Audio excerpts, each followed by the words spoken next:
What's up, everybody? It's time. We're doing our read through of the next chapter of The Return of the King as part of our ongoing Mondays in Middle Earth read through. We're deep. We're getting deeper. And we're heading towards the Silmarillion sometime in early 2023 and then probably beyond because people have been asking me if I'm going to read Histories of Middle Earth and all that other stuff, which I never had. And the answer to that is yes. So we're going to be continuing our deep dive analysis of all things Tolkien with the Mondays in Middle Earth show. So hopefully you'll continue to tune in. If you haven't already done so, make sure to like, subscribe, hit the bell icon so you never miss an update. Today we're going to be doing Chapter 4, The Siege of Gondor. Probably can't even see that here in my Kindle Paperwhite. As always, like, subscribe, hit that bell icon, support this episode. If you're here live on a premiere like this, you could do super chats. If you're doing it after the fact, you can do a super thanks. You can also join as a member. We have 3 different tiers. There's a Patreon page as well. All the links are down below. Let's get into this. Pippin was roused by Gandalf. Ooh. So Pippin's being summoned to attend his new duties. And his first question of Gandalf is, will he provide breakfast? And he's like, no, but I have provided it. Now hurry up and get up. Oh, this is funny. He's like, why did you bring me here, Gandalf? And Gandalf's like, you know quite well, to keep you out of mischief.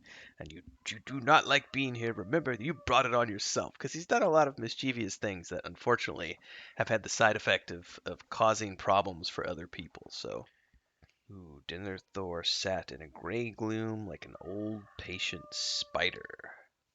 Oh, so Pippin's getting his own armament of the Citadel. Black and silver, a small hauberk, rings forged of steel, maybe, yet black as jet, and a high-crowned helm with small raven wings on either side, set with a silver star in the center of the circlet.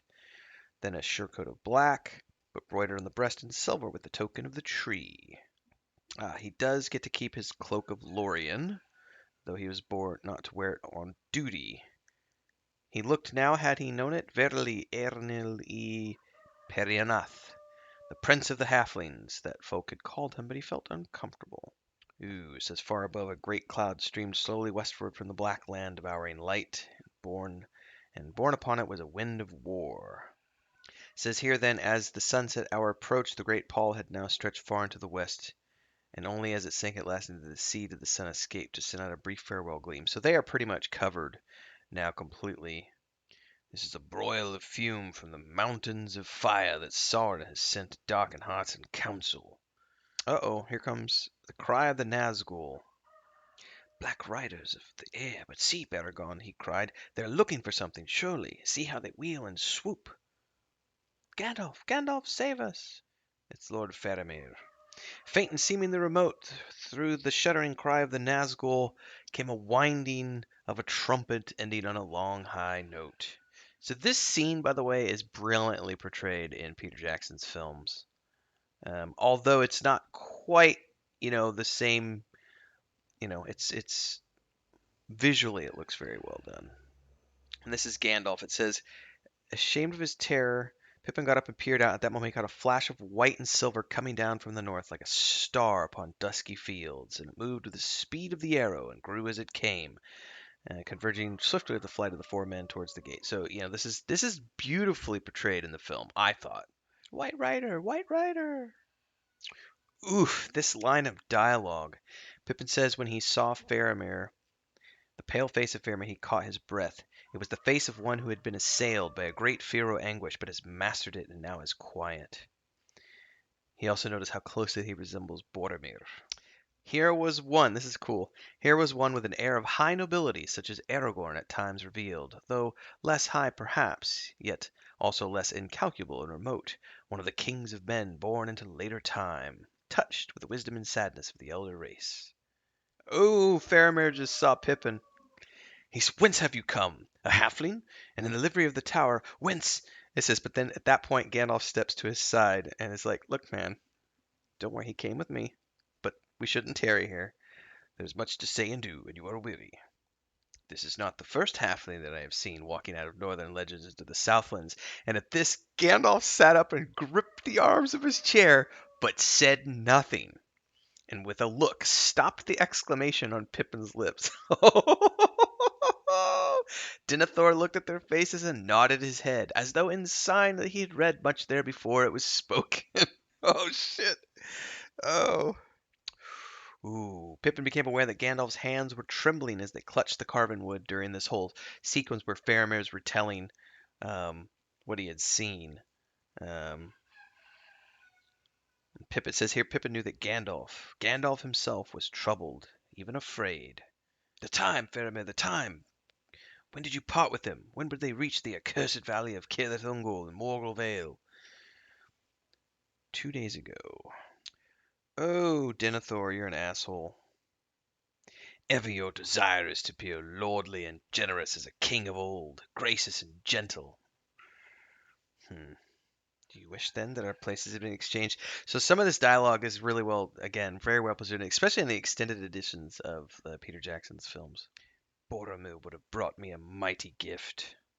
So this is where Gandalf's like ruminating on all of the things that have happened over the past few days, and he says that I feel Pippin from afar, his haste and fear, he being Sauron. He has begun sooner than he would. Something has happened to stir him. And so he starts recounting the time. Okay, so you see, 2 days ago was Frodo, maybe even your foolishness helped, because let's see, 5 days ago now, he would discover that we had thrown down Saruman and had taken the stone, and Aragorn was there. Pippin, um, hmm, yeah, yeah. So this is Gandalf. This is what's caused Sauron. He realizes that there are people that are coming up against him now, and so he's getting ready. What's up? What's up? What's up? What's up, Lucas? I don't have the sheet on the bed for you to. Ever men looked northward, asking, "Where are the riders of Rohan?" You coming over here, Lucas? Yes. Hello. You can come here, but I gotta finish reading, buddy. Ah, this sequence is so brilliant in the movies, and it's brilliant here in the books as well. Since you are robbed of Boromir, I will go and do what I can in his stead, if you command it. I do, said Denethor. Then farewell, said Faramir. But if I should return, think better of me. That depends on the manner of your return, said Denethor. Gandalf it was that last spoke of Faramir ere he rode east.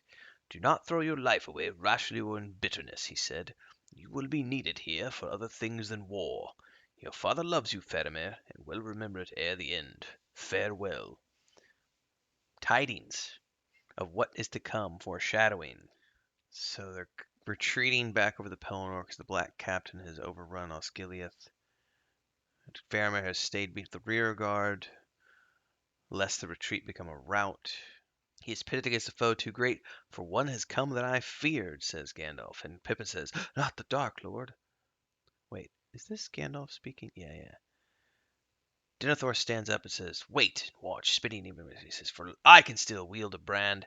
He stood up and cast open his long black cloak, and behold, he was clad in mail beneath, and girt with a long sword, great hilted in a sheath of black and silver. Thus have I walked, and thus for many years have I slept, lest with age my body should grow soft and timid. Gandalf replies, Even now, under the Lord of Barad-dûr, the most fell of all his captains, is already master of your outer walls. The King of Angmar is here, Lord of the Nazgul. Denethor replies, The Mithrander, you had a foe to match you. For myself, I have long known who is the chief captain of the hosts of the Dark Tower. Have you withdrawn to tell me this, or only because you are overmatched?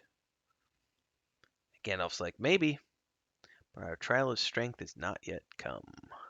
But if the words of old hold true, not by the hand of man will he fall, and hidden from the wise is the doom that awaits him. So he, Elrond, Galadriel, none of them can see what is going to be the downfall of the Witch King of Angmar. Oh, they're retreating. The Nazgul come. It becomes a rout. Oh, men breaking away, flying wild and witless. And then a trumpet rang from the citadel. Shadowfax bearing Gandalf before them. The Nazgul break off. Oh no. Faramir, son of Denethor, found upon the stricken field. So this is something that's really interesting because it's not in the films because they don't mention at all Denethor's use of the Palantir. But it says here that on the night that Faramir was in his bed, laying wounded, it says he went up into his secret room under the summit of the tower. And many who looked up thither at the time saw a pale light that gleamed and flickered from the narrow windows for a while, then flashed and went out. And when Denethor descended again, he went to Faramir and sat beside him without speaking, but the face of the Lord was gray, more deathlike than his son's. So he went to the Palantir and saw something in it. And if I remember correctly, the Palantir had been bent to Sauron's will, or maybe not bent to Sauron's will, but he was manipulating it so that Denethor only saw bad things. I don't remember if that's true or not. So this is the assault on Gondor here, on Minas Tirith, with the war machines. The Nazgul are here. And it says, during the black day, Faramir lay upon his bed in the chambers of the White Tower. You're being a needy little boy, and you're also really dirty. My fingers are dirty from petting you. So Denethor has basically fallen to despair. It says here that Gandalf has taken command of the last defenses of the city of Gondor. Tirelessly he strode from citadel to the gate, back and forth. Oh, this is where Denethor is like, I will go to my pyre. No tomb, no long slow death, no long slow sleep of death embalmed. We shall burn like heathen kings before ever a ship sailed hither from the west. The west has failed. Go back and burn. Not the words of a king. Definitely not the words of a captain going down with his ship. This man is completely fallen to despair. So Gandalf goes and finds, or Pippin runs and finds Gandalf here. Yeah, he's crying for Gandalf. Pippin's like, I think you have a madman to deal with, not a lord. I must run. I will return if I can. And when he finds Gandalf, Gandalf's in the middle of a big fight. This is a really big chapter. A lot of stuff happening. Grond, the great, in rode the in rode the Lord of the Nazgul. A great black shape against the fires beyond he loomed. Gandalf, you cannot enter here. Go back to the abyss. Go back. Fall into the nothingness that awaits you and your master. Oof, this is really cool. The black ladder flung back his hood, and behold, he had a kingly crown, yet upon no head visible was it set. Red fire shone between it and the mantled shoulders, vast and dark, and from a mouth unseen there came a deadly laugh. Old fool, this is my hour. Do you not know death when you see it? Die and curse in vain. With that he lifted high his sword, and flames ran down the blade. And here comes Rohan. Oh, and that's the end of the chapter. What a way to end the chapter. So Denethor is trying to burn his kid alive, and Pippin's off to try to find Gandalf, but he's frozen in fear because Gandalf's in the middle of facing down the Lord of the Nazgul himself. And then here come the Riders of Rohan. What a chapter! Dark and despair the whole way through, and then at the end, we get a glimmer of hope as the Riders of Rohan come. What a way to end. So we're going to get into the next chapter next week. Every Monday morning at 11 a.m. we do the Mondays of Middle Earth. So like, subscribe, hit the bell icon. Support these premieres with super chats to keep this on the air full time, and support me and Chris and what we are doing together. Don't forget you can also do a super thanks after the fact. Don't forget also you can join as a member of the Adventurers Guild. 3 different tiers of memberships here on YouTube, and there's also the membership over at Patreon page. So hopefully we'll see you there. Are you still... He's still camped out on my lap, so I guess I'm going to be doing video editing with Lucas today. See you guys.